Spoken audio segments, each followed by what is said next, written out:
Ladies and gentlemen, boys and girls, welcome to Star Trek New Worlds. My name's Tony. If you are joining us live, as many of you are as I can see, thank you for taking the time. And if you're catching us on the replay, oh, that's usually my line. So yeah, welcome to Star Trek New Worlds. If it is your first time here and you're wondering what is going on, Star Trek New Worlds is a turn-based strategy game that we play online here with you today on YouTube Live and Twitch. We play it using the rule set of Federation and Empire as published by the Amarillo Design Bureau. And the map that you will see here shortly is provided by the magic of Vassal. It's set in the Starfleet universe, a very sort of particular Star Trek alternate universe, which is basically old school Star Trek, the original series, and if you ever remember it, the old school 70s animated series, basically. But it is a strategy game that we play turn-based here and show you and share with you all the exciting details and sort of role-playing shenanigans that go on here as we go forward. Again, if it's your first time here, let me give you a quick walk around the screen. You'll notice between my face and the chat there is a QR code that will take you to that link down below, which you can also type in.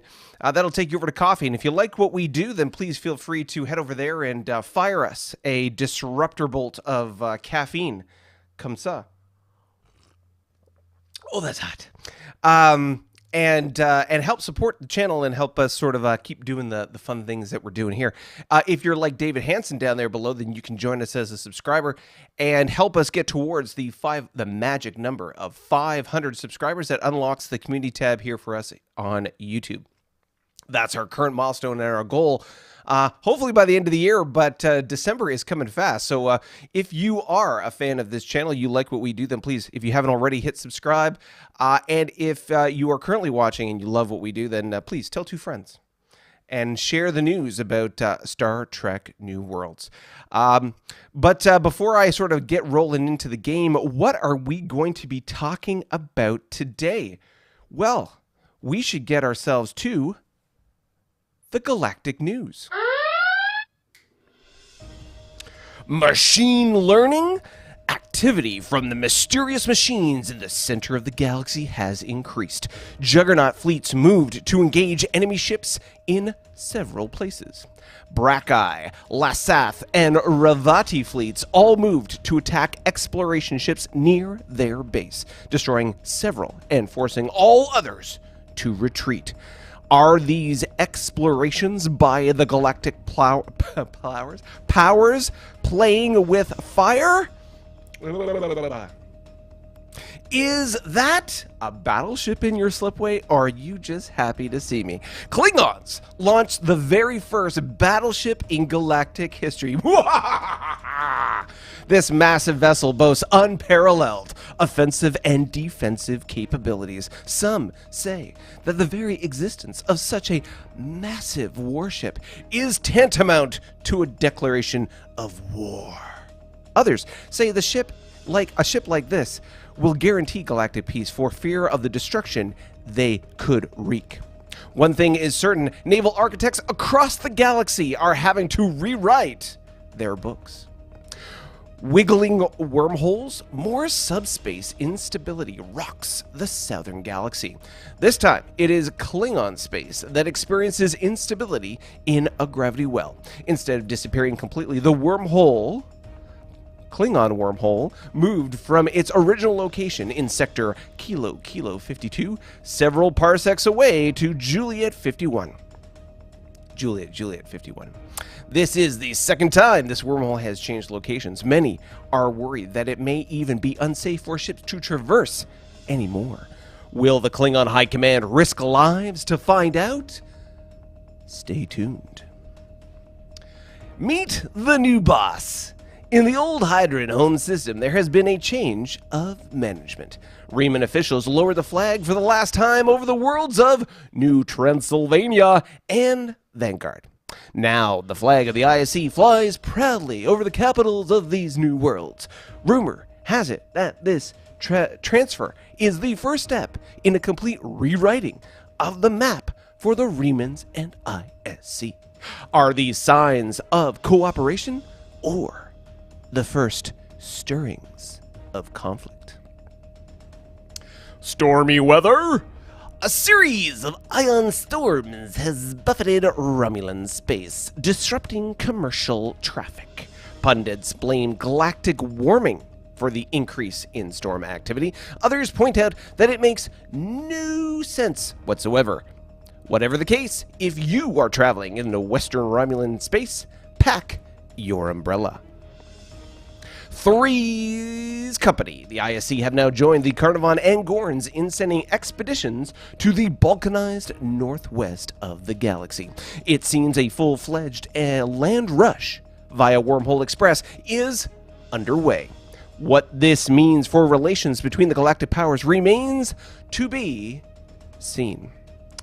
And that, ladies and gentlemen, was the Galactic News. All right. So what'd you think about that? Exciting things that are going on. Other than that, other kind of interesting tidbits that we will be discussing today. As was mentioned in the Galactic News, the Klingons released the biggest, baddest ship yet. And where is it going? Wormholes keep moving, but where did they go? Well, we talked about that in the Galactic News. Storms in space! That's right. Ion storms are happening in Romulan space. We'll talk about that on the map. And rush to the center, question mark, some exciting things that are going on. And of course, our Turn 82 reveal. Before we get too far into that, let's have a quick check-in with the chat. As always, Eugene is live and fresh in the chat. But today, not the first in the chat. No, it looks like Ray Dawson was the first in the chat due to some time zone shenanigans over in the great state of Arizona. Jumped on the chat at 10 o'clock Pacific time, that is, versus the 11 o'clock that we're going live here today. So just a quick analysis that we will have to wait an hour for the rest of the universe to catch up. Well, you know, Arizona, you lead the way, brave and true. Eugene, the week's wait is over. Time for the update, question mark. Klingons withdraw from the alliance with Gorn and Roms, blaming Tholian alliance against the Juggies. Klingons threaten Roms for expanding in neutral space. you know what's going on there. We'll talk about that briefly. Oh, bang, bang. John Tenbrook says, hi, everyone. Daniel Eastland is in the house, our GM. Pew, pew. And, of course, Paul Williams. Hey, all. All right. Well, let's let's not hold back. Let's drive? Yes, let's drive through that hole in the galactic center and make our way to the map. Welcome to Turn 82. Before we get rolling, let's do a quick recap of Economic Points, EP, and Fleet Cap. A couple of interesting notes about this we'll discuss as we go. Okay, let's talk about the EP. The Carnivon are at 39.5, no change from their last turn. The Federation are at 37.5, keeping in mind the Federation is the remnants of Federation space. And when I quote that number, by the way, that's really... We talk about the Federation and the Lyrans, by example. We're talking about sort of the EP that is up for grabs. The Gorn are at 58. Ooh, I feel like they were at 59, but maybe they were at 57 last time. Nonetheless, in the high 50s, getting close and knocking on 60's door. The ISC at 46.5. The Klingon Empire, 68.5, steady and true. The Lyrans still got 32 EP up for grabs. The Remans are at 60.5.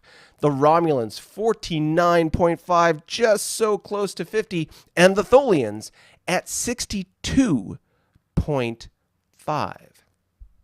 Really no big changes in the economic point distribution for this turn. But let's slide into fleet cap and see how things are shaping up when it comes to fleet size. The Carnivon now healthily below 100 at 96 total ships, at 246 as their total attack factor, 399 in their defense factor, and of course their fleet cap is 414.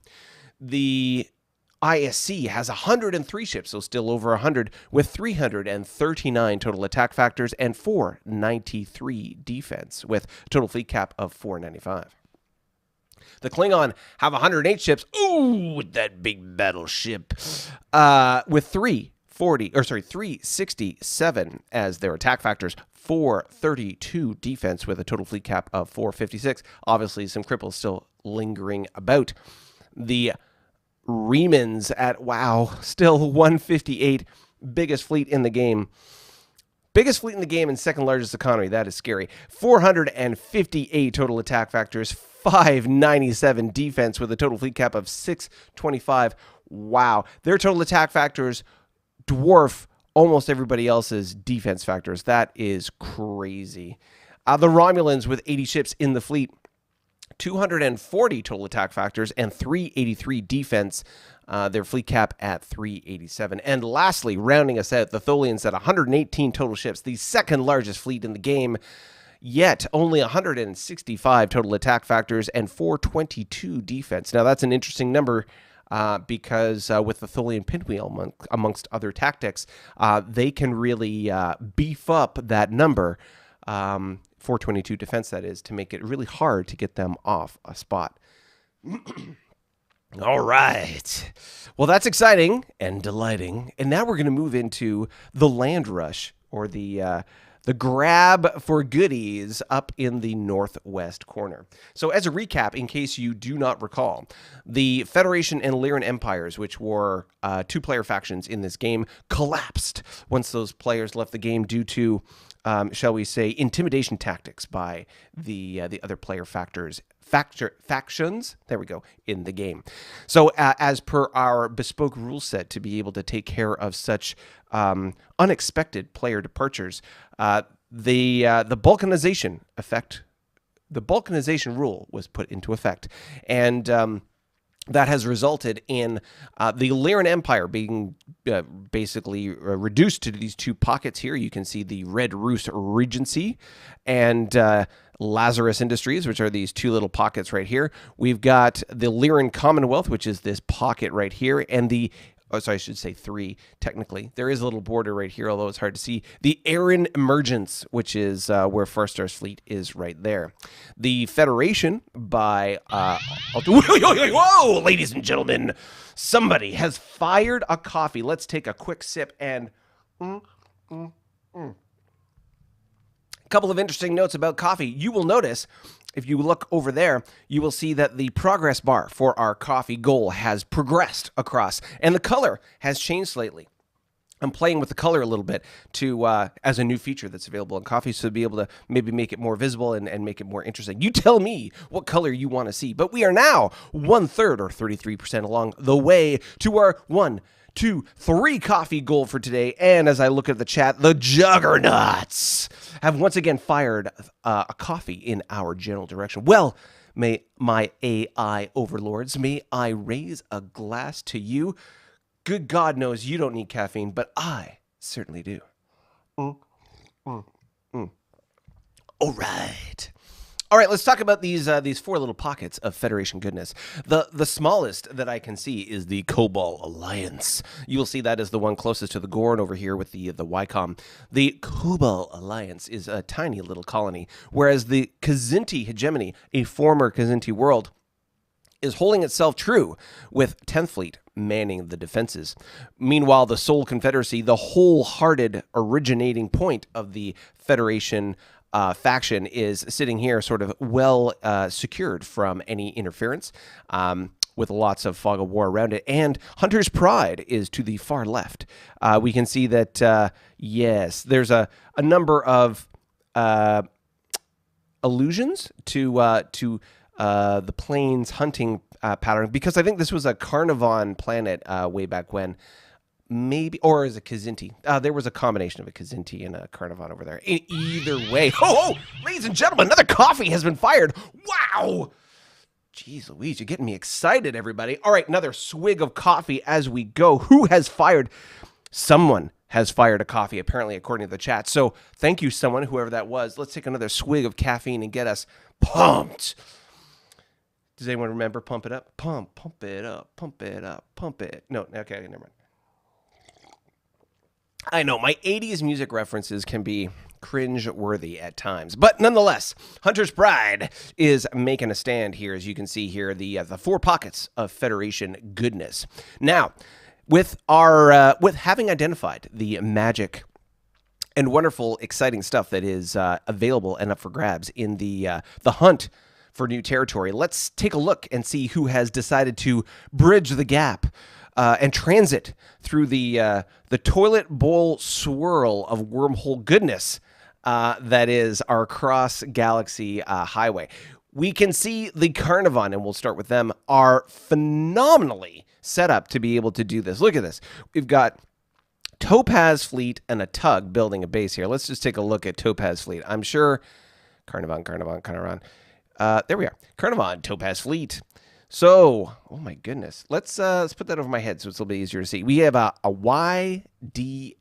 So, not skimping on the firepower. We've got 3 Y-Air destroyers, a total of 9 frigates, a drone bombardment destroyer, which is just, bringing up the rear, and then a couple of drone bombardment cruisers, 3 of them, as a matter of fact, a trifecta.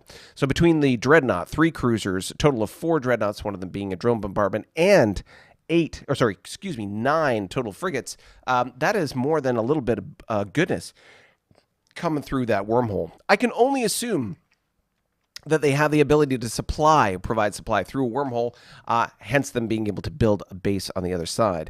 And in addition to that rather significant fleet, we also have 3 cruisers, one of which is a command cruiser, one of which is a drone bombardment cruiser, and 3 light cruisers, another tug, and a couple other frigates and exploration ships just kind of peppering around the edge of this unexplored space, trying to build out that bubble. And as you can see, they are only 1 hex away from breaching into having access to the Lyran Commonwealth. It'll be very interesting to see over the next couple turns how quickly they are able to bridge that gap and then get into the Lyran home system.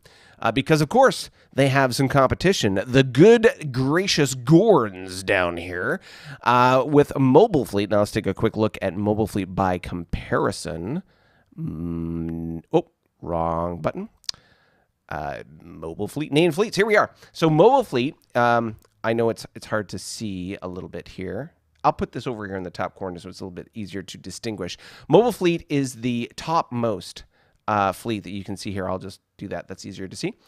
You can see here it is all W-era ships. So basically big in the sense that there is a battleship, but weak ships that have bridged the gap to be able to make themselves visible. We've got the battleship, which is the WBI, an improved destroyer, a non-improved destroyer, a destroyer leader, 2 frigates, and a prime team.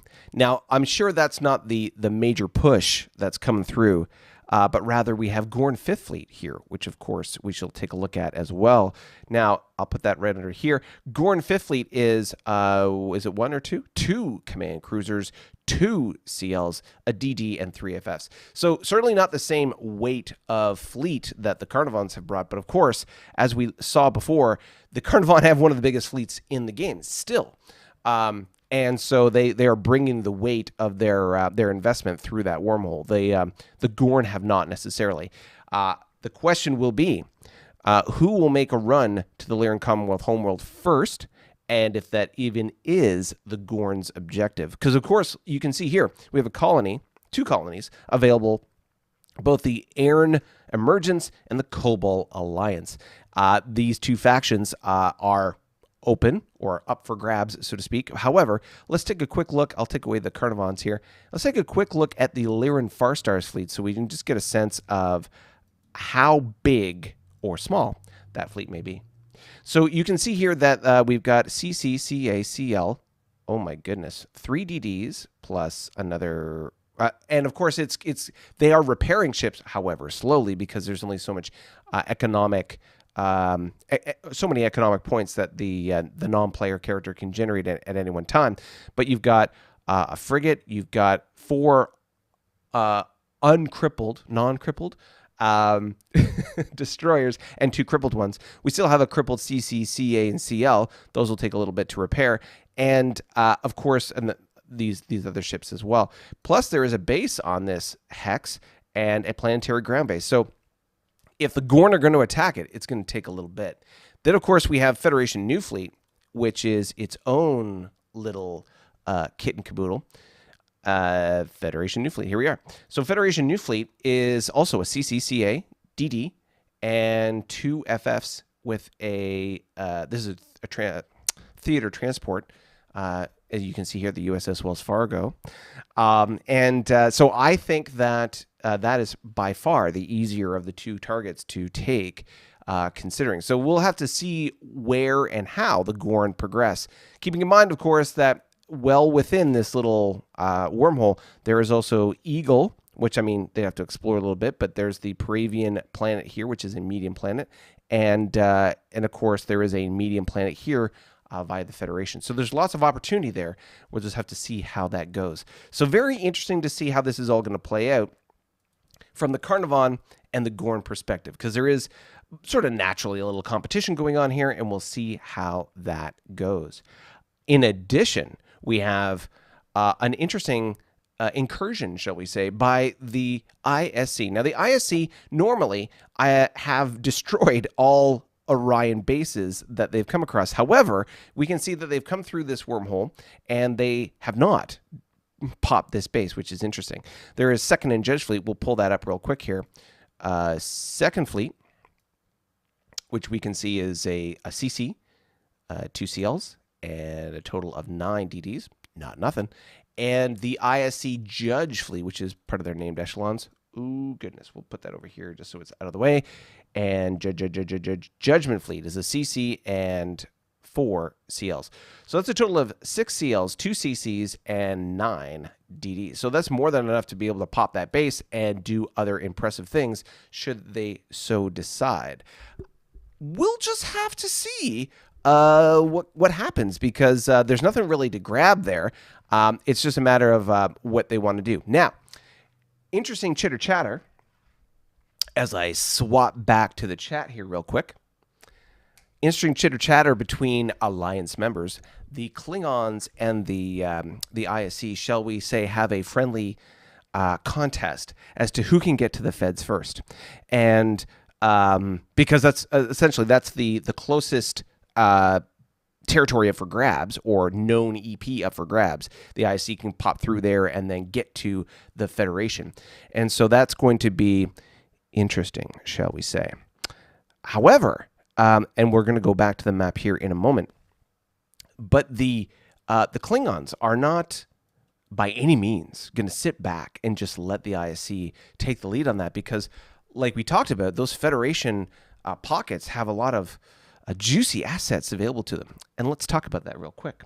So let's slide back in with a quick, there we go. And so what can we see here? Let's look over at this leftmost pocket of Federation space. Now you'll notice down here there is a wormhole. It is the Tango Wormhole with a YBS Task Force Cosnet there and a tug. So let's take a look at the Federation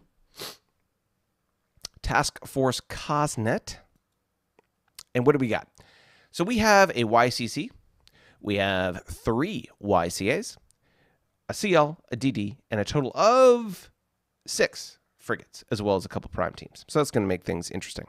So this fleet sitting on this wormhole provides an interesting challenge. And I'm going to show this with the rules that we have. So when it comes to this game, we have some bespoke rules that we create, or that we have in place, I should say. Yes, we created them, of course.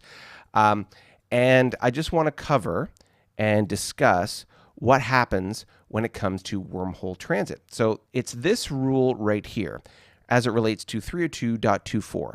And bases in wormhole gravity wells are not near enough to participate in transit battles. However, they do pin all units transiting into their hex. So that's important to note. I can't send ships through a wormhole if there's a base on the other side and then pop through and sort of transit through that hex. And this is all combat procedure when it comes to wormholes and gravity rifts. 302.24. Now these are referencing the rules in the Federation and Empire rule set. Now this particular rule set is that particular rule is the rule when it comes to approach battles. So as it's written here in our rule set, so transit battles for the attacker. The attacker must win a battle round as per approach battles, which is 302.24. To advance to regular combat. For successive attacks, 308.32, that's the conditions by which you win transit battles. The flagship must be, for successive attacks, the flagship must be a qualifying flagship for the entire transiting force. So whatever you have going through the wormhole, one of those 3 ships has to be, one of those best ships has to be your flagship. The attacker may transit as few as 1 ship of their choice per battle round, and as many as their wormhole tech allows. Now you may be wondering, what do you mean wormhole tech? Well, let me show you real quick. On the tech tree, we have wormholes right here. And I'll zoom in a little bit so it's a little bit easier to see and slide over. Whoa, too much. Okay, so you can see here that at the very beginning, you can transit a maximum of 2 ships per battle round, depending on the tech. Then you reach 3 ships. Hold on. There we go. Then you can transit 3 ships, and then 4, and then a maximum of 12. Now, I think at the very beginning, you can transit 1 ship. So it goes 1, 2, 3, 4, and then 12. And this is part of the wormhole technology sequence and tree that we have in place. So if you can only transit 1 ship per battle round, that's going to be a constraint versus 2, versus 3, versus 4. So in order to be able to transit the force, the attacker may transit as few as 1 ship of their choice per battle round and as many as their wormhole tech allows. Ships may not use special equipment on the battle round of transit. So maulers or scouts or those kinds of things, they can't use their special stuff, special abilities while transiting. For the defender selects both battle intensity ratings. So we've talked about battle intensity rating when it comes to combat, and if you haven't already checked that out, it's in the tutorial playlist on this channel, so please check that out. Talking about how combat works and, of course, battle intensity ratings. So in this case, the defender picks both BIRs, meaning that they could pick, for example, 2 and 2 on each side. They could go 4 and 2. They could go 4 and 4. They can pick the battle intensity rating. But it still means that there's, for example, if they pick 4 and 4, there's still, it's not like with when you're attacking a retreating force, by example, that has a 0 burr and you have maximum burr. a maximum burr, which is sort of disproportional of 10, and they have a 0. But just like when you're attacking a base and there's no defending ships, the attacker gets to pick the burr for both. Same idea here. So both ships or both fleets are still swapping battle damage back and forth, but it's just the defender gets to pick what that battle intensity rating is going to be. Defender may make directed damage attacks at 1-to-1, except against ships with formation bonus on all ships that may transit in the battle round. So if you have 3 ships transiting, and you have one of those ships in formation bonus, then essentially the defender can attack like a directed damage 1-to-1 on each of those ships. Now, that doesn't really matter if all the ships are the same, but if you have special units coming through, the defender, depending on how much battle total compat they have or total attack factors they have ready to send your way, they may want to direct and target that damage on a particular unit, like a special unit, like a mauler or a scout or something. So they can do that. Drone bombardment may be used if the attacking force is a fixed target. And bases may send attrition units forward, meaning fighters and things like that. So all that means, and I share that with you right now, so that you can appreciate and understand what I'm about to show you. So this is the Tango Wormhole. This is the fleet defending it. And this is the Klingon fleet that is... What's going on here? Klingon fleets. This is the Klingon fleet that is going to attack it. Now, there's one ship that's not present there. Let me go grab it. So, this is the Tango Wormhole at the bottom of the map. And it previously was in this hex. Oh, ladies and gentlemen, another coffee has been fired by Tenbroke. John Tenbroke has fired a coffee. Thank you, sir.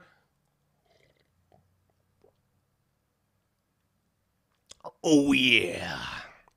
Get some caffeine in the system. Boom. Ladies and gentlemen, let's take a moment. 15 currently of you watching live. I notice 8 of you have hit the like button. If you haven't already, hit that thumbs up button if you are so inclined. Thank you for the coffee. We have reached our goal for today. Boom, boom, boom. But of course, don't let that hold you back. If you feel like sending more caffeine our way, don't be shy. But let's get back to what we're talking about here today about the attack force coming through. Okay. So in this hex, you can see there is a tug, TAC B, so it's a battle tug. There is the B4B battleship. All right, so what is the B4B? The B4B is an early era battleship. It is the earliest era battleship I could build. In this game. There is a slightly earlier version, but the B4 is the early Y era battleship that I can build. The B4 has a 9 attack, 14 defense. The B4B, like many of the Klingon ships, is a M era refit of that ship. And what that means is basically Y era engines, M era weapons.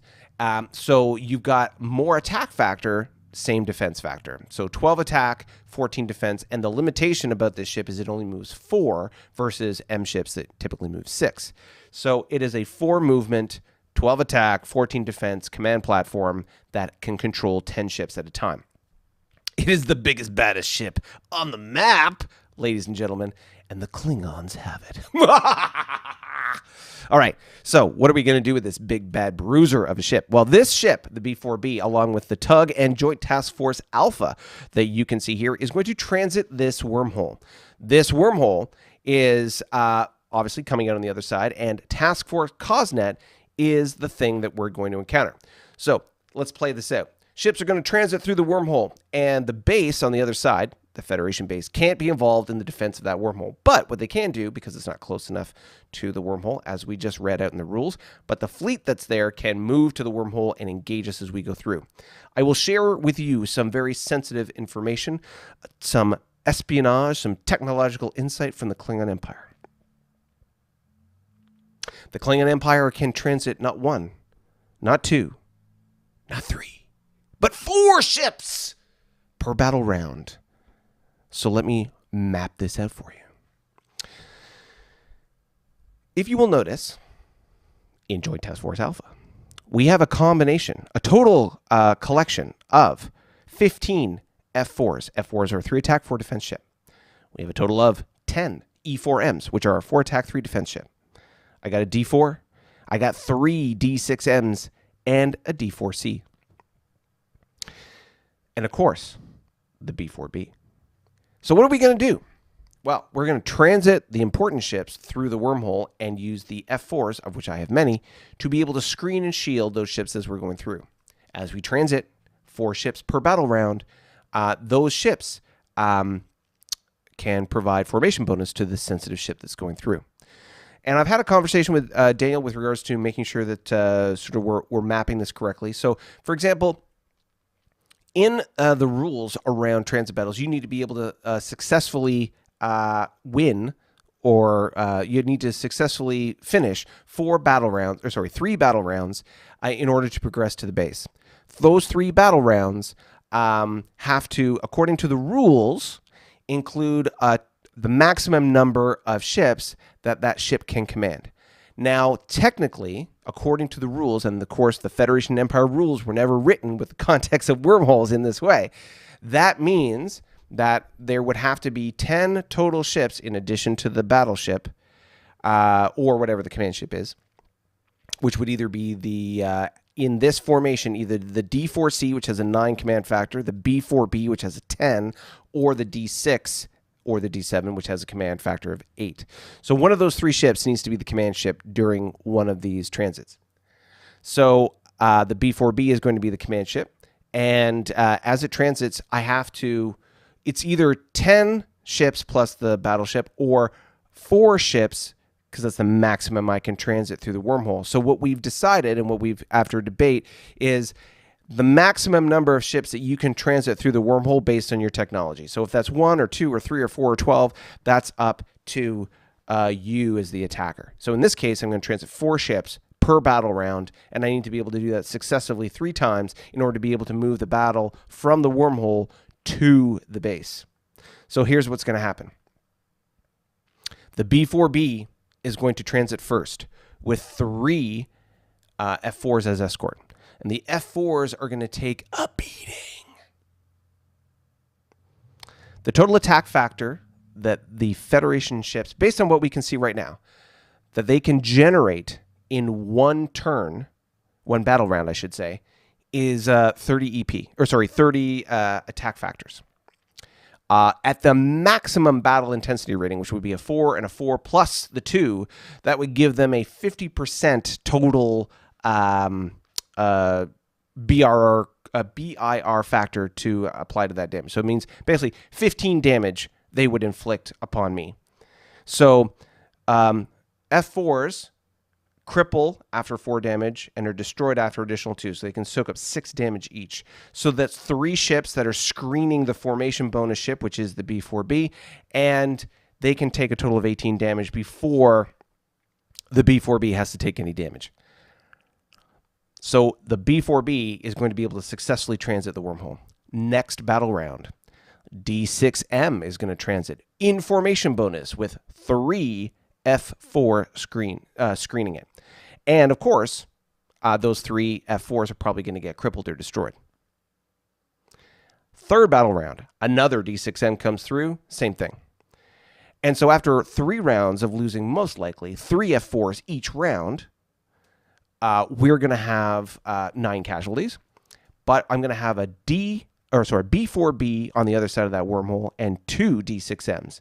2 D6Ms is 14 total attack factors. The B4B is 12 total attack factors. That is 26 total attack factors, not to mention anything else that's transiting the wormhole in the 4th battle round. So anything transiting the wormhole in the 4th battle round, which could be, let's just say it's just a bunch of F4s, it could be I'll bring the D6M. So let's say the D6M plus 3 F4s. So if it was F4s plus the D6M, that's 7 attack factor plus another 9, 3 F4s at 3 attack factor each. That's 16 attack factor. And because I can command 10 total ships, that's going to be all the ships that are in the battle, plus the B4B, plus the 2 other D6Ms. So that's 3D6Ms at 21 attack. 3 F4s at 9 attack. Makes a total of 30, plus the B4B, 42. In the 4th battle round, my total attack factors will totally eclipse what the Federation can provide as far as attack factors. And of course, in the first 3 battle rounds, I'll be doing damage to them just like they're doing damage to me. So we're going to see how this plays out. Here's the question for you. Stand by for red alert. Do you want to see that battle happen? One of the things we discussed is, would it be valuable? Would you see any use in watching that battle go down? Would you be interested in watching the GM and me play that out as if we were doing it in real life? Because, of course, this game, Federation Empire, is originally a tabletop game which you play in real life. We're playing it sort of virtually, so we'll see how this goes. But the purpose of this would be not only to illustrate what Wormhole Transit, wormhole battles are going to be like in the future, because this isn't going to be the only one, how it works, and what it looks like from the defender and the attacker's, perspective, and would that be of any value for you? Would you like to see that go down? Let me know in the comments, let me know in the chat, and we'll see how that goes. So let's quickly go back to the map, and we're talking about that transit, we're talking about that battle, and let me discuss why we're doing what we're doing as I slowly bring the map back. Okay, here we go. Ready? 3, 2, 1, go. All right. So the Tango Wormhole will have to punch through and take that. I have 2 hexes worth of supply on the other side of this wormhole, which would take me to either Hunter's Pride homeworld or this planet here, this colony here. So once the fleet is on the other side, they'll be able to attack Hunter's Pride, which only has a YDK, and of course the YBS here. So once I've been able to take out this fleet, the objective is to be able to take these planets, which are supply points, and then I can strategically move ships to these locations. I will have a tug, the TG TAC B, on the other side, build bases on this side, and then we'll be able to secure this area here. The intent to be able to move over to the Sol Confederacy. Let me show you why this is all important. When we go through this Tango Wormhole, there are a total of 1, 2, 3, 4, 5, plus 3. So 8 total EP. Now that's assuming everything's fully functional. 8 total EP available here. It'll be 6 initially because, of course, when you take the minor planet, it'll be crippled or devastated initially, and then we'll have to recover it. But 6 EP initially, 8 EP in the long term, which is going to be the value here. Then, within spitting distance, because Savannah is right here, 1, 2, 3, 4, within spitting distance is the Sol Confederacy. Sol Confederacy has 2 EP here, or 1 when I take it. 1, 2, 3, 4, 5, 6 EP, just in that. And then in the home system, the Fed home system, let's look at the Fed capital. They've got a major planet, which, granted, for the player faction, is a 10 EP thing. But for us, it'll be a 5 EP major planet. 5 EP plus 3 plus 3. So it'll be 2, 1, and 1 when we take it. But when it's fully operational, 5, 3, and 3, that's 11, 13, 14, 15, 16, 17. That's 17 EP in this little pocket here once it's fully operational. Bringing back the ships, those ISC are looking to come through. And so from a strategic perspective, to be able to secure that volume of EP and the strategic placing of it being able to, scout out and explore this area here, not to mention the potential sort of pressure we can apply to the Tholians, if that is the case, or if that's something we want to do, that's all something that we could do. And of course, there's only a 1 hex difference here between once the Sol Confederacy is captured to be able to potentially get into the Kazinti, if that's something we want to do. But what's interesting about this is the land grab. Because of the balkanization and that's happened in this area of space, in the northwest sector, the 9 to 12 o'clock of the clock, it's becoming this crazy land grab situation. So that's sort of the interesting dynamic that's going along there, and we're going to have to see how this all goes. The Carnivon are doing their own land grab when it comes to the Lyrans. The Gorn are in that as well. And let me not forget, of course, the Remans being able to jump in there and grab their little pocket up by the Red Roost Regency. Let's take a quick look. You can see the Red Roost Regency up here. It has a 2 EP planet. There's 2, 3, 4, 5, 6, 7, 8. And this is a developing planet. So 1, 2, 3, 4, 5, 6, 7, 8, 9, 10. There's a 10 EP up for grabs there. And it'll be 8 EP initially, but 8/10 EP ready to rock here. And look how close those Remans are to it. Not to mention how quickly they'll be able to get to the Lyran Commonwealth.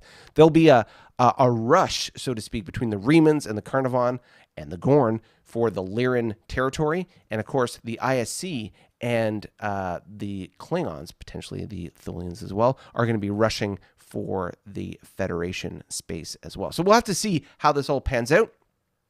But some interesting, very interesting stuff is about to happen. All right, let's jump into the chat.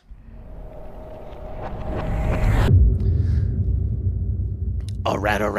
We're going to go all the way to the top of the first coffee where the Juggernauts got in, and we'll take a look. So Big Slow Target, hi all, Eugene. At the start, the ROMs were so anti-wormhole travel. Have they traveled all of them yet? I don't believe they have.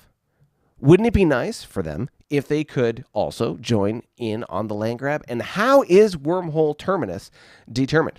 Well, long story short, it is a random event, or sort of like a random sort of territorial discovery thing, that a wormhole will appear in a particular hex.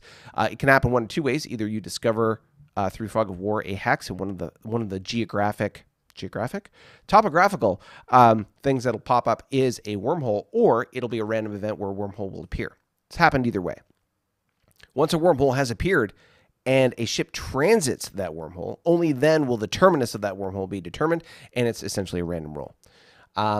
The actual table for it, Daniel has the table for that, Daniel being our GM, and so he could speak to that at some point. But basically, it's a random die roll kind of thing, and that's how the terminus is determined.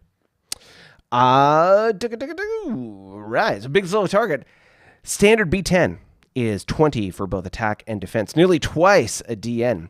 1 Carnivon planet and 1 Kzinti planet, hence the name. I get it. Like dogs and cats living together. Mass hysteria, totally. The Carnivon, that's the Hunter's Pride little pocket that we're dealing with there. That's what he's referring to. All right. Early ones are less, I'd expect. Wow. Thanks, Dan says. Hey, yo, Gorn's here. Hey, Bill. Bill, here today, Gorn tomorrow. True. George Fortnell, welcome, George, says, it's good. The Carnivon are establishing a foothold in former Lyran space, so they have some place to retreat when the Klinks Alpha Legion attack them again. It's coming. He has told you. He has told you, maybe 2. Yeah, so it's absolutely. I mean, going back to that video where we talked about the 3 steps for success in attacking, in this case, the Kzinti, one of the things we discussed was the fact that it was you need to build your opponent a golden bridge. And to build that golden bridge and to be able to provide that alternative, that option, that way out is really important. And so in this case, when you look at the Carnivon map, and I'll zoom out here, and here we go. So when you look at the map here, you can see in the top corner there is the little pocket of green there, which is where the Carnivon have popped through, and it's a little harder to see. I'll zoom in a little bit more here. You can see this pocket of green, which is their current empire, and then of course they've got this area down to the south, which we negotiated the border a little differently, so they have some area to explore. So the idea there being that we've provided them options for both exploration and transit for them to explore and expand in the future. So yeah, build them a golden bridge. Give them opportunities. And I mean, no one wants to end anybody's game, so to speak. So we'll see how that goes. All right. Dig the show, Tony, John says. Well, thank you. Thank you very much. Agreed. Loving the live stream. You can't be petty says. Looks like the 1214 for the B4. Yes, the B4B is a 1214. The B4 is a 914. The B4B, biggest ship on the map, not counting the Juggies. Including the Juggies. Even that bad cruiser, which was a 12, the battleship is bigger, badder. 14 defense factors. Boom. Klingons have that. That's right. Some heavy-duty wormhole combat is coming. Brace yourselves. So true. Do you want to see it? You let me know. You can't be Betty says, yes, 100%. Yeah, I would love to see the battle for both enjoyment and learning purposes. Ooh, when you see escorting it, aren't escorts limited to 2 ships? I'm using the term, like, I can transit 4 ships per battle round. And because I have more than 1 ship in the transiting force, therefore I can employ formation bonus. So basically, the 3 ships that are transiting with the whatever the value ship is, those ships are basically the ships that I'm going to use to be able to take damage. Because in each transit round, the valuable ship that's transiting, i.e. the B4B and then the D6Ms, are the ones that are going to be in formation bonus. Because the command ship doesn't always have to be in formation bonus. Yeah. And because the B4B is so big, if they wanted to do directed damage on the B4B, it's still 2-to-1 because they've already transited. And the amount of damage they would do, like, that just doesn't make any sense. For the defending force to attack, their best bang for buck is to target the ships that are transiting, and the F4s, that's their purpose at this point, is to soak up damage. All right. Yes, so Eugene says, when you say escorting it, aren't escorts limited to 2 ships? And he's quoting the rules there. You are right, but as I was mentioning, it's not quote-unquote escorting as per the definition of the rules. I'm just saying that they are going to transit with that ship. George Fortnell says, yes, it would be a good learning tutorial for us as new players. Can you do Prime Team sabotage missions through a wormhole? As long as you have supply. Is B4B contained by either... Oh, is the B4B captained by either of the legendary E1 captains? Or would politics enter to deny them, as the carnies may view it as an insult or threat? Well, I will let you know. There is a piece of roleplay that has happened, but I cannot share the complete details with you about it because, well, there's just some stuff that's sort of inside baseball. However, I will say that the Gamma is the one who is commanding that ship. If you remember, there are 3 key Primarchs in the Klingon Alpha Legion. So in the original Warhammer 40k Alpha Legion, there is Alfarius and Omegon. Ooh, ladies and gentlemen, another coffee has been fired. Ooh, by George Fortnell. George, thank you for this caffeine. Let's give a quick sip in celebration. And let's talk about the Alpha Legion. Thank you, George. All right. So the Alpha Legion, the Warhammer 40k Alpha Legion, has 2 Primarchs. Ideally, as they describe it, 1 soul, 2 bodies. These 2 Primarchs are known as Alfarius and Omegon. Now, these 2 guys are were split at birth. One, according to the book Alfarius, grew up on Terra with the Emperor, and the other one was far-flung across the galaxy. And so the idea is that they are identical in appearance, similar in temperament, and they are essentially of one mind. Now, there's a bunch of drama there when it comes to the Horus Heresy and the Warhammer 40k and what Alfarius versus Omicron were doing, and yada, yada, yada. However, when it comes to this game, using Warhammer, the Alpha Legion in the pre-Horus Heresy as the inspiration for what we're doing, we have not 1, not 2, but 3 of these great generals. The first is the Alpha. The Alpha is as the name describes, he is the first of the 3. He is has a temperament and a mindset of all overwhelming force. You might call it the Powell doctrine, thank you very much, the Powell doctrine of overwhelming force. As a general and as a tactician, he uses overwhelming force to be able to accomplish his goal. Hence the alpha strike, the alpha, it makes sense. Omicron, thank you. Omicron, a play on Omegon, obviously timely as of last year because of what was going on in the world. That is the second brother, and the second brother is more diplomatic, more subterfuge, more subversive in his strategies and tactics. He is less about the alpha strike and more about finding alternative methods to be able to accomplish your goals. Diplomacy, discussion, distraction, and various other things. So that's Omicron. The third of the brothers is the Gamma. Now, the Gamma has, whereas the two first brothers are very much warrior monks, so to speak. They are philosophical in their motivations. They are rational in their determinations.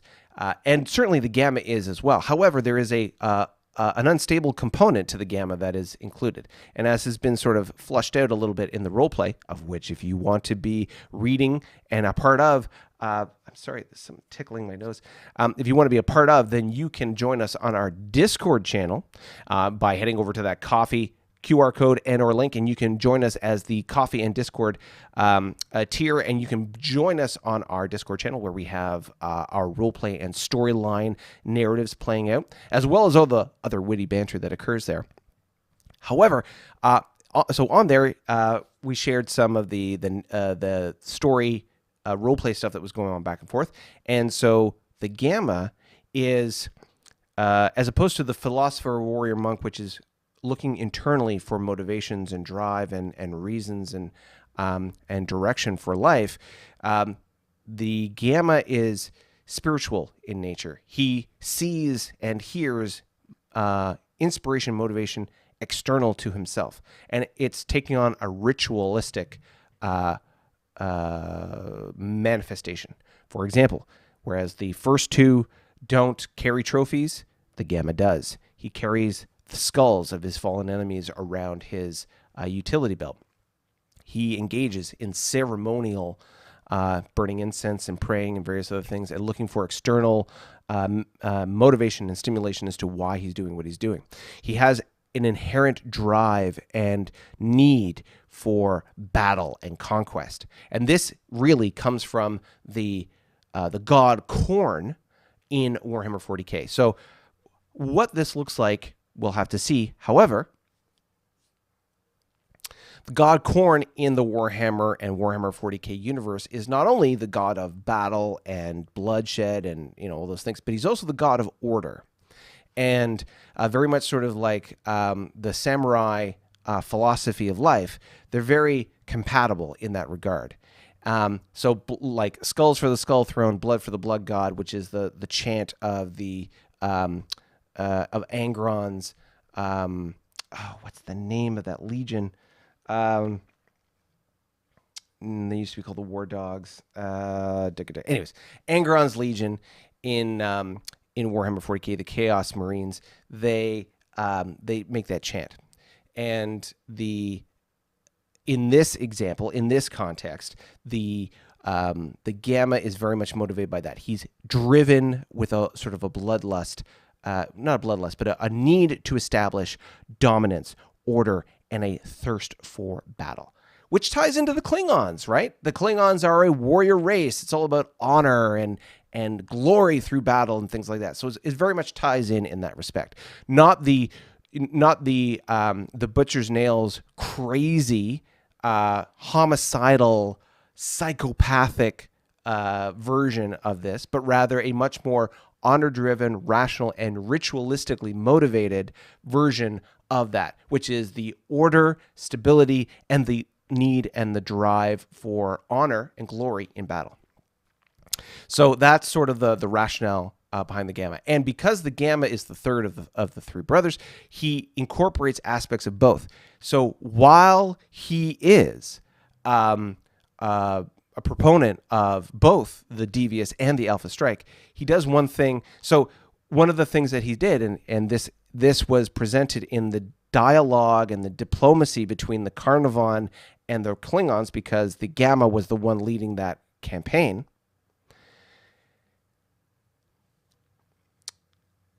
Whereas the Alpha is overwhelming force, and certainly the Gamma employs that tactic, that strategy, the Gamma is fully transparent. The Gamma tells you what he's going to do. However, in the way that he communicates that, he often does not tell you, or rather he tells you in a way that the motivations for what he's doing could be left, could be right. It could be option A, could be option B. I was very clear and transparent with the player who plays the Carnarvon as to what I was doing. I was moving these units here. I was moving these units there. I was pre-positioning them for attack. I literally said those things to the Carnarvon player. I didn't say who I was going to be attacking. I let those players, at the time, the Hydrons and the Carnarvon, I let them fill in the story for themselves as to why I was doing what I was doing. And it led to what we had, or it led to what happened. So very sort of interesting how that goes. So, but that's a role-playing thing. Again, if you want to be part of that, please feel free to head over to our Discord channel.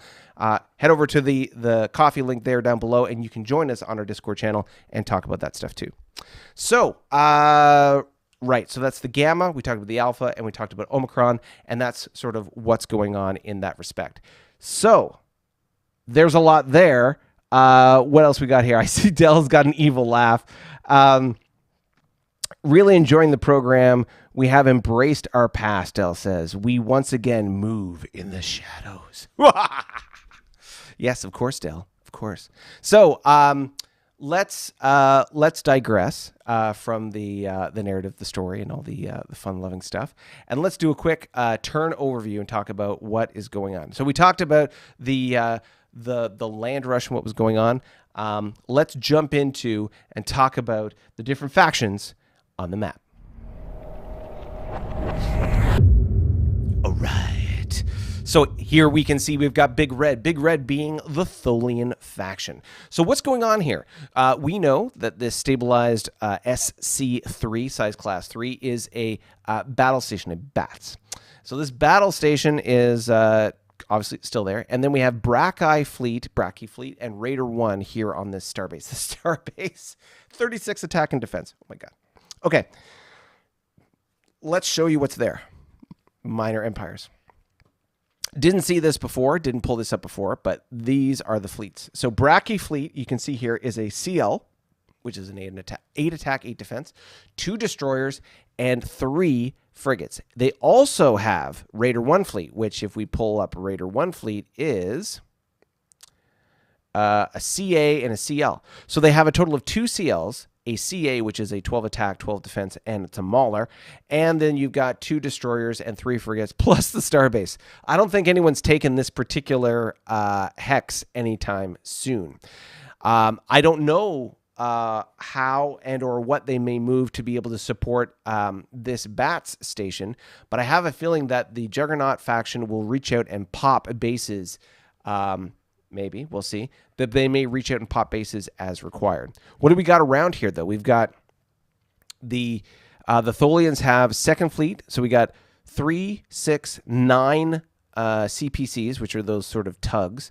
They've got a cruiser, and then 2 YCPCs. Basically, they have a 3rd one, but the 3rd one is crippled. So they have 4 groups of 3 CPCs, which, when you group them together, can act like tugs. Okay. And a cruiser. So let's look at 2nd Fleet, Tholian's 2nd Fleet, and let's see what they've got there ready to drop. Oh, yeah, 2 crippled destroyers. Ooh, 4 crippled destroyers, excuse me. That's the money, honey. Yeah, so that's not going to be enough to be able to do squat against the Juggernaut. So we'll have to see how that goes going forward. What else we got? We got this big stack of ships. Oh, my God. What do we got here? We got 1. It's so disorganized. 1, 2, 3, 4, 5, 6, 7 YPCs. So those are different than the CPCs. They've got 1, 2, 3, 4 destroyers and 1 cruiser. So certainly not enough offensive firepower to make the difference, move the needle when it comes to the Juggernauts, but quite a stack of ships. And I think total number is 16 ships there.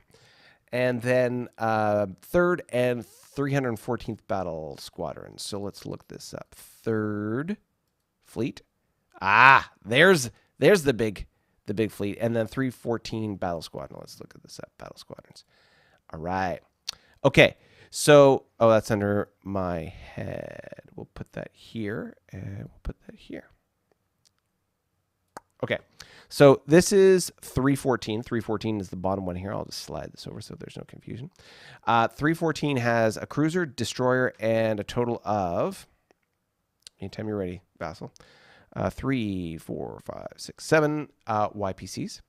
The 3rd Fleet has 2 cruisers. It has a total of 7 destroyers. It has 11 YPCs, and then a couple of these YCPCs, which again, if you get them together, are tugs, and then a captured KE2. So again, like even with all of these ships, not even remotely enough to be able to take that starbase without a doubt. Like I don't even have to think about it. Don't even have to do the math. It's not even close, because keeping in mind, no matter how many ships he's still got to generate a battle line, which is you got nothing better than a cruiser here, which means a total of 9 ships. 9 ships with your average attack factor being 2. So what does that mean? Your total of 18 attack factor against just the starbase alone is 36. Not to mention the ships. Like, no, it's not even close. Not to mention the starbase has an EW advantage and everything else. Like, oh yeah, this is purely a defensive positioning for the Tholians to be able to protect themselves from further attacks from the Juggernauts. But I don't see that happening anytime soon because, like I said, Tholians are in trouble in that regard. All right, let's take a look at other stuff on their map. They've got 2 YPCs here over the November Wormhole, and the Gulf Wormhole has not been transited to my knowledge. Therefore, we don't know where it ends up on the other side. The Derelict is over here on the left, still hasn't been touched. And so what I think is interesting about the November Wormhole, we're going to go over this when we talk about the Remans, but that's, and we just talked about battle through a wormhole. I think that is a Achilles heel for the Tholians, but we'll have to see what happens as we kind of go forward. Okay. And then, of course, we got just a whole bunch of cripple ships as we go down. Let's take a look at this Lazarus fleet. So Lazarus fleet, as you can see here, is a DD and 3 FFs sitting on this BATS.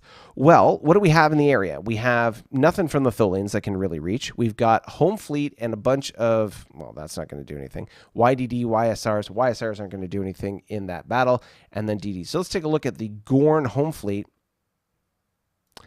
And, okay, so the Gorn home fleet is a DN, so that's good, 6-8, 2 CCs, 3 5s, a CL, 10 DDs, and then 4, 5 frigates. So, I mean, not nothing. The home fleet is certainly something, but then again, against DDs and 3 FFs, it's going to be difficult. The Romulans, by comparison, really don't have anything in the area. You see the FE here, this is an M era ship, and the PE is also an M era ship. The PE acts also as a scout, just an FYI. And 15th Legion, let's look at the Romulan 15th Legion. That'll be the bottommost ship here. So it's a YPB. YPB. Oh, so it's a Y era survey ship, and that's pretty much it. So there's not enough from the Romulan side to be able to positively contribute an attack against this base. The Gorns are the only ones that are going to do it. The Gorns have indicated that they are going to attack that base. We'll have to see how successful they are. I will be very interested to see how much or how little damage they do versus a BATS defended by a fleet. Now, granted, it's not a crazy fleet, but that fleet has a 21 attack, 21 defense. And let's just look at compots for Gorn home fleet. I bet you it's less. It takes a second to populate this window because Vassal is so fast. I feel like we could do some elevator music. All right. And come on. Come on. There we go. Yeah. All right. So we're looking for the Gorn home fleet. Gorn second. Let's look for the H. Gorn home fleet. Gorn home fleet has a total attack factor, including like 20 ships. So 19 ships. It has a total attack factor of 4578. 4578 total ships, right? That's Gorn home fleet. The Lasath fleet, which is just a little bit further down here. Where is it? Lasath. Oh, is it not showing Lasath? Or is it? Oh, yeah. Juggernaut. Juggernaut Raider. Or maybe it's under Minor. Minor. Mobile fleet. Oh, it's not showing it. Interesting. Either way, it's a 21 fleet, not to mention the bats. The bats itself is a 12. So 21 plus 12. So 33 versus the Gorn fleet, which is a 42 attack fleet. Knowing how many ships they can get in a battle line, how much offensive fire they can generate per turn, it's going to be very difficult for the Gorn to be able to win that battle. Knowing, of course, that the Bats has an EW advantage as well. So, again, I'll be very interested to see how well, or how not well, the Gorn are able to do when it comes to beating up on that fleet. And, of course, these Juggernauts are difficult because they have this shield regeneration thing for their frigates that make it very difficult to cause any damage. They have to do basically 8 damage per frigate instead of the conventional 5 that you would think, because each one of those frigates is a 5/5. You have to do like 8 damage per ship. It's ridiculous. So just going to make it all difficult. All right. So that is the business around here. Let's go look at the Gorn real quick. So the Gorn, I find this very interesting. So the Gorn, the Tholians, and the Romulans are currently in an alliance. And it makes sense because, of course, they're all close to each other. And this angled approach to the center, the thrust, you might say, towards the center is sort of very interesting on how this is going to evolve. The Gorn are front-loading all their energy and effort into this thrust. And I want to point out something very interesting. When you look at the distribution of EP in the Gorn Empire, 1, 2, 3, 4, 5, 6, 7, 8, 9, 10, 11, 12, 13, 14, 15, 16, 17, 18, 19. There's 19 EP, or a little over 40% of the Gorn EP, which is within 6 hexes of the border with the Romulans. That's a very vulnerable position to be in. And when I bring out the bases, there is an ability for, if the Romulans wanted to, cause some damage and cut that stuff off. The Romulans could affect an attack against the Gorn, much like the Klingons did against the Carnies. It just depends on how they want to execute this. And based on the current distribution of ships and technology and offensive firepower, the Romulans as M-Tech ships have the Romulans have the offensive firepower to be able to take the Gorn to task. That's not always going to be the case, and it's certainly not going to be the case for very long, because as the Gorn unveil M ships, they're going to have some pretty powerful ships in late M, early GW. But you know, if they wanted to do something, now would be the time. Of course, they're all allies, so that's not going to happen anytime soon. But just a sort of an interesting observation, I thought, going forward. All right, let's take a swig of coffee, wet that whistle. Oh, yeah. All right. Let's look at the Romulans. Okay, so the Romulans, let's go back to the boot. So we talked about the Romulans. Ironically, I'm going to switch my head to the other side here just to make it a little easier to see. So the Romulans are, ironically, sort of stand-in or structured like the Romans of history. And of course, the Romans became the Italians, and of course, this looks like a boot, which is like Italy. So I think that's fine. That's quite amusing. But you can see that the boot is basically fully explored for all intents and purposes. As we go to the top, though, they're really pushing this angle into the center of the map. As a reminder, the Charlie 28 is the estimated probable center of the map, excuse me, when it comes to the juggernauts. And so they're really pushing towards this centerpiece, which I find interesting. And they're just inside the line, the initial tripwire, shall we say, for the juggernauts.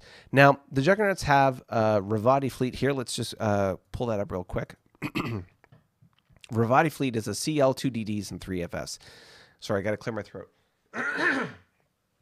And it's going to be very interesting to see how this works, because if the Juggernauts decide to attack, and I don't see why they wouldn't, if the Juggernauts decide to reach out and poke and prod the Romulans, I don't see the Romulans having a good answer for them based on the distribution of ships in that area. That, of course, being said, the Romulans are in MTech and can start forward deploying some of their ships, and we'll see what that looks like as they go forward. But it's going to be interesting to see how that sort of evolves going forward as they go.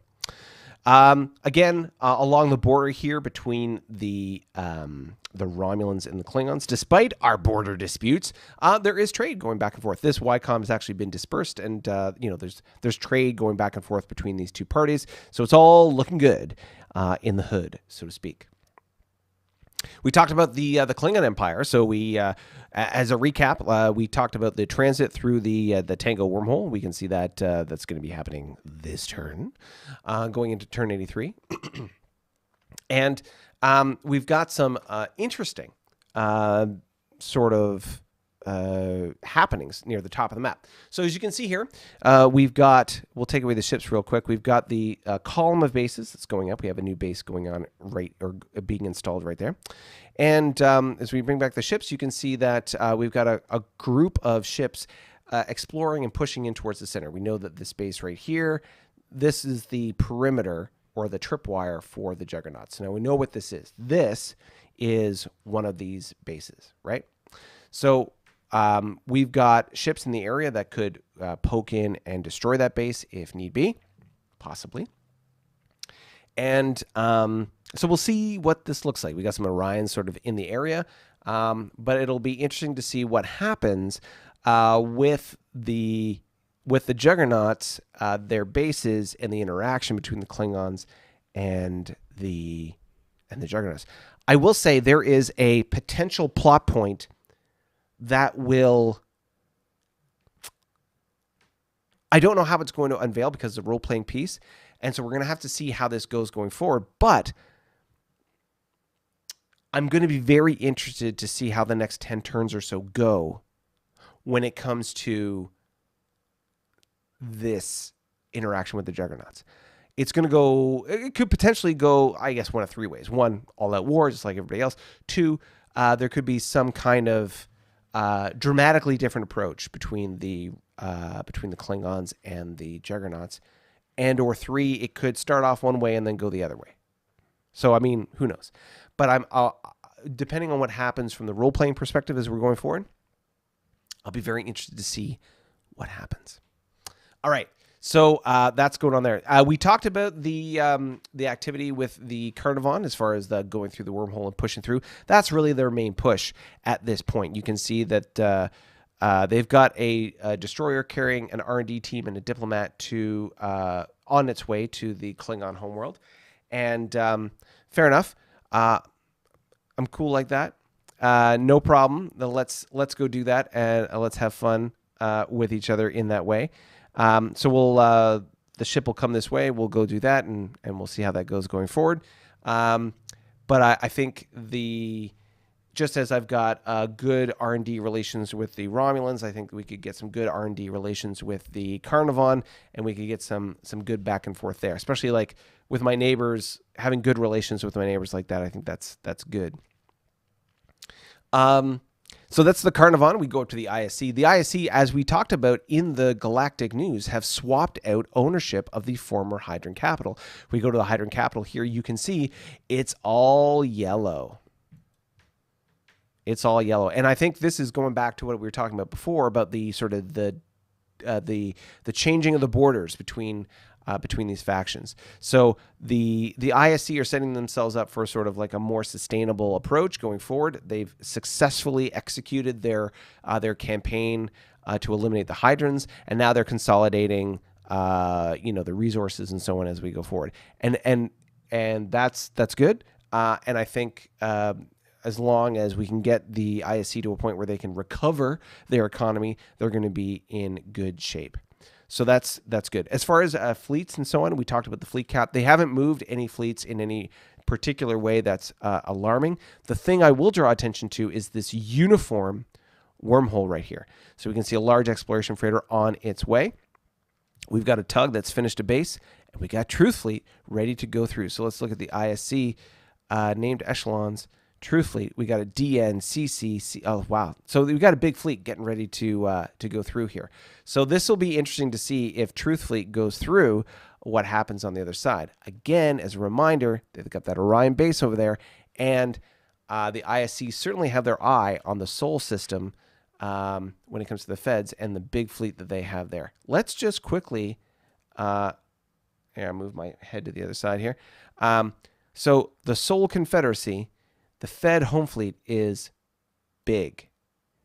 It is a DN, a CC, a total of 7 cruisers, a YDD, 6 frigates plus, so 12 frigates, DD, a lot of cruisers, 7 cruisers, CC, and a DN. Plus they've got like, if we go into the Fed capital, you can see they've got 3 planetary ground bases and a YDK, another YDK with 2 planetary ground bases and 2 planetary ground bases there. So long story short, their system is well defended, and I certainly think that ISC fleet could get in there and cause some damage, but it'll be interesting to see what happens as they go forward. Who's going to get there first? What's going to happen there? The ISC are definitely going to be pushing to try and get in here ASAP. But you know the Klingons are going to be doing the same. But you got to build supply and get your toehold in there. We'll see how it goes. Friendly competition between the ISC and the Klingons. Who will get there first? We shall see. All right. And of course, we've got the Riemann Empire. So the Riemanns have quite a collection of... whoa.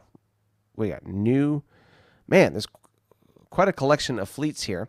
And they've got this Borak faction up here, which I would argue is primed for conquering. And then, of course, we've got, that KD4, making sure that base is completed, and then poke your nose into that Lyran nook and cranny there and start causing some damage and destruction. I'll be very interested to see how quickly the Riemanns are able to engulf and incorporate the Red Roost Regency and the Lazarus Industries collectives there. I'm going to be interested to see how quickly they can amalgamate those Lyran factions into their empire. But I honestly think when it comes to the economies in the game, the Riemanns are ones to watch. Not only do they have great ships, i.e. they're very similar to the Klingon ships, but they have they just have a really good positioning economically. As a reminder, they are the third largest economy in the game, only down by 2. They have the biggest fleet in the game. They have easy access to these Lyran factions, and they can push and try and get in there. I think there's a lot of opportunity for the Riemanns to cause some damage. And here's the kicker. So let's go. I'll move my head again to the other side. Oh, other side. Sorry. This is the thing I think I talked about earlier, how I was going to describe how the Tholians were vulnerable. See this wormhole right here? Over the side of my head. It is this is the November wormhole, and it currently has Pacific Fleet on it. Riemann where are you? Pacifica fleet. That is 2 cruisers, 12 destroyers, and 12 frigates. Not nothing. Also within close proximity is Athena and Columbia. Athena is the Dreadnought, command cruiser, 4 cruisers, another 5 destroyers, and a frigate. And then there is Athena. Sorry, that is Athena. Columbia, excuse me. And Columbia is another fleet of 16 frigates, or 16 destroyers, a handful of frigates, and another 4 cruisers. Essentially, we're looking at double-digit cruisers, over 20 destroyers and frigates, and a dreadnought. That fleet, at its discretion, could transit this wormhole, and that's all that's on the other side. A YDK and 2 YPCs. Not only that, but within, let's just take away the bases real quick so you can see what's around. Within close proximity to this wormhole, you've got a minor planet, which is a supply point. You've got this developing planet, another supply point, and the home world. If the Remans really wanted to cause problems, they could come through this wormhole, quickly capture this as a supply point, and use this as these two as a launching pad to attack their homeworld. And I don't think the Tholians could stop them.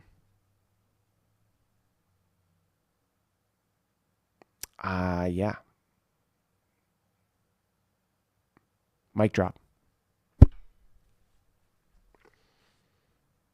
Boom. All right, so we're back, and it's exciting. Let's check in with the chat. What do we got?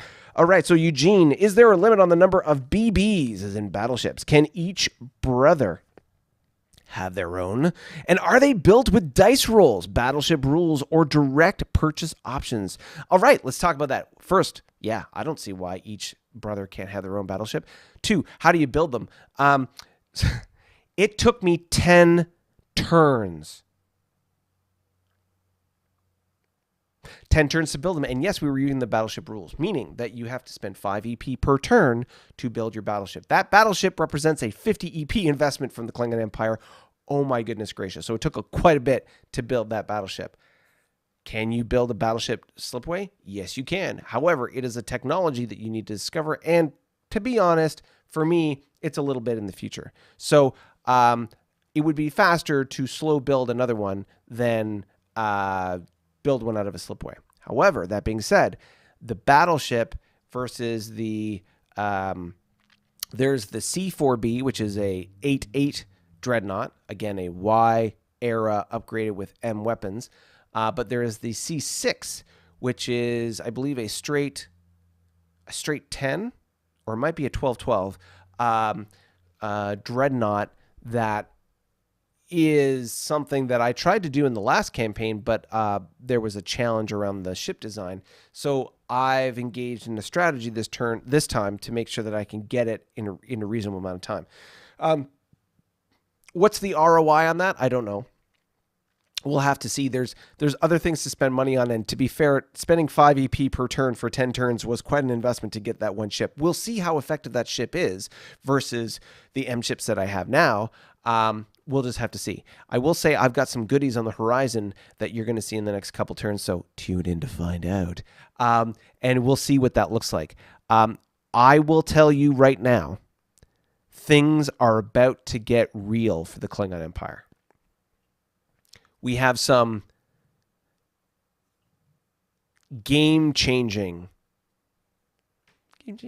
We have some eventful things that are going to be happening from the Klingon perspective that are going to change this game. So if you want to see what that looks like, then please hit that subscribe button. Be like David. Help us get to 500 and help us get along the way. I'm going to talk about this in about 2 seconds. Let's go to the chitter chat once again. Maths is hard, John says. Wow, that adds a lot of randomness to a BB's construction time and cost. Interesting game mechanic. Yes, it does. There aren't any built-in fleet boxes for the Juggies fleets. Yep, I was looking for those. Yeah, of course. Yeah. Just Home and Raider. Big Slow Target says, average 4-turn build for the B4B, 14 at 3.5, with an 80% chance of getting it in 5 or less. Oh, I see what you're doing there. So let me tell you how that works. So in order to build the B4B, you need to in the construction, in the way that we're doing the construction for the slow builds, you have to do twice the defense factor. So it's not just building like in a slipway. You have to produce, instead of 14 defense factors, you have to double it. So your average of building it in 4 is more like 8. And as you can tell, I had some bad rolls along the way. I should have gotten it last turn, but I had a bad roll. So anywho. So yeah, you got to, so for a 12-14 ship, you need to generate 28 total points on the D6 rolls. So how that rule works, by the way, is you spend 5 EP per turn. For every turn that you spend the 5 EP, you roll a D6, and that number gets added in consecutively to generate the total number of points that you need to be able to build the ship. In the case of the battleship, in this context, you need to be able to generate 28, which is 2 times the 14 defense factors. You need to generate 28 defense factors to be able to build it. That was the same thing that we do with the dreadnoughts. So when you have ships that are like 6/8s, you need to be able to generate 16 points to be able to slow build a dreadnought. And the reason why we do that is because you're not building it in a conventional shipyard. You're doing it sort of offsite. So that's why it works that way. All right. Average 4-turn roll. Yeah. Okay. Of course, Big Slow Target says a really low roll is a lost turn, so you should know it is going to take a long time. Yeah. Klingons are weaving the golden bridge for the ROMs in suggesting they attack the Gorn. Don't take the bait. Stay focused on thrusting to the center of the map. Well, I'm just saying. Neutral zone is decided. We'll show next turn. Oh, yeah. So new map coming next turn. New neutral zone between the Remans and the ISE. Very interested to see what that looks like. The Gorn layout is a tempting target, though lots of resources near the border. I'm just saying. All of those Riemann resources in supply, ?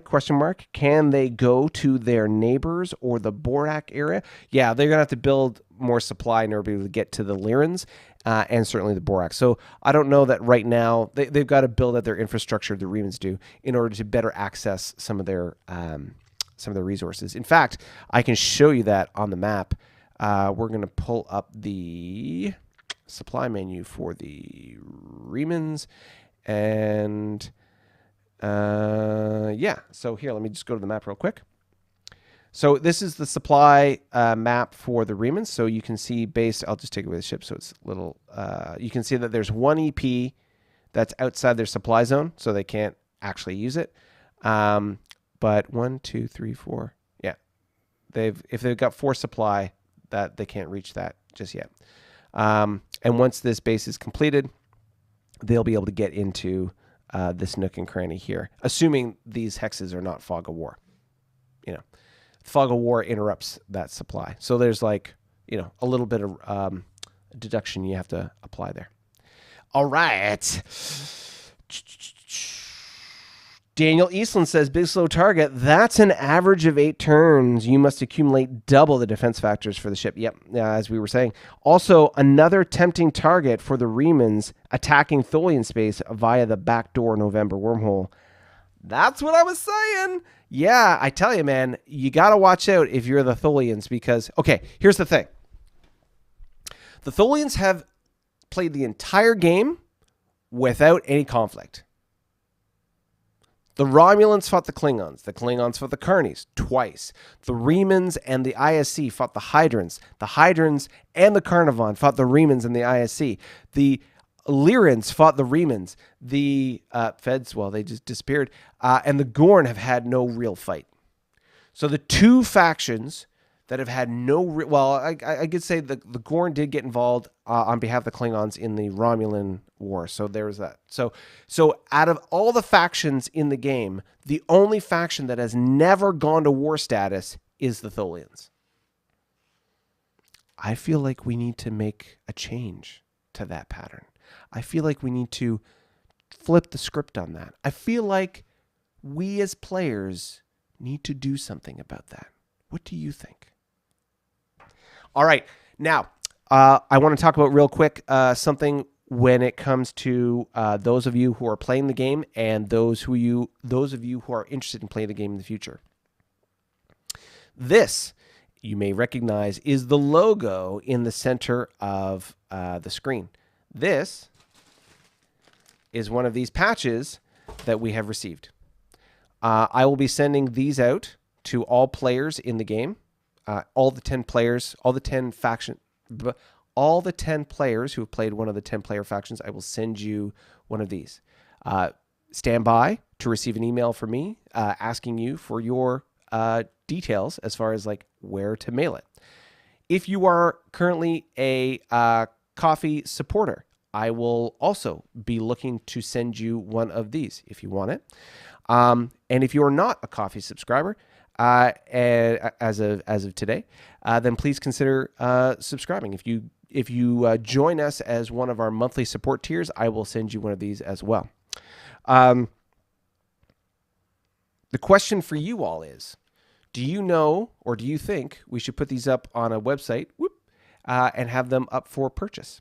These are stitched patches, as you can sort of see, and put them on your jacket, put them on a hat, maybe not directly on my forehead, but that kind of thing.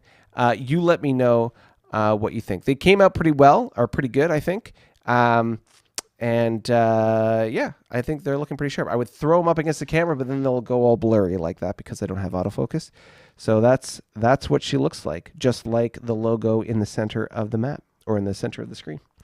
So, yeah, for all of you folks who do enjoy and support us here, I'll be sending you those. Players obviously will be getting a copy, and I will let you know.